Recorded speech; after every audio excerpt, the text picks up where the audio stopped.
Hey there, let me tell you about my friend Shevii. She's not your typical 9-year-old girl.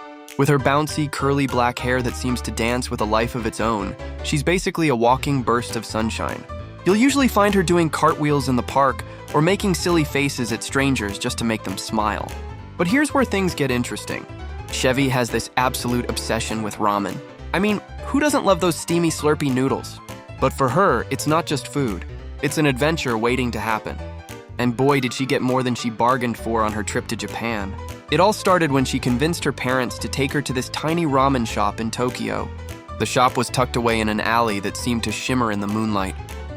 As she slurped up her noodles, making those funny noises she always does, something magical happened.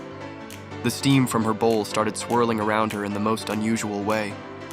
Before anyone could say extra chashu please, Shevii transformed. Her casual clothes morphed into this stunning kimono with patterns that seemed to move like living creatures.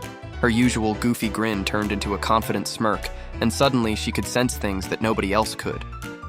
You see, Shevii had become what the locals call a K-pop demon hunter, a special guardian who protects people from mischievous spirits while looking absolutely fabulous.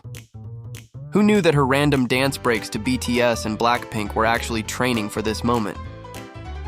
During her time in Japan, Shevii discovered that some demons were actually pretty cool. They just had a bad reputation.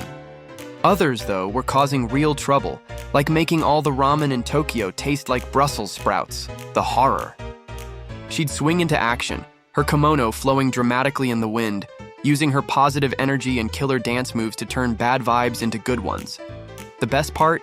After each successful mission, she'd celebrate at a ramen shop, back in her regular form. Just a giggly 9-year-old with wild curly hair, slurping noodles and occasionally getting broth all over her shirt. The shop owners would wink at her, though. They knew there was something special about this little girl who could turn from goofy to graceful in the blink of an eye. And you know what? Sometimes late at night, if you happen to be in Tokyo and hear K-pop music floating through the air, followed by the sound of laughter and swishing fabric, that might just be Shevii, protecting the city one dance move at a time. Pretty cool for a ramen-loving 9-year-old, don't you think?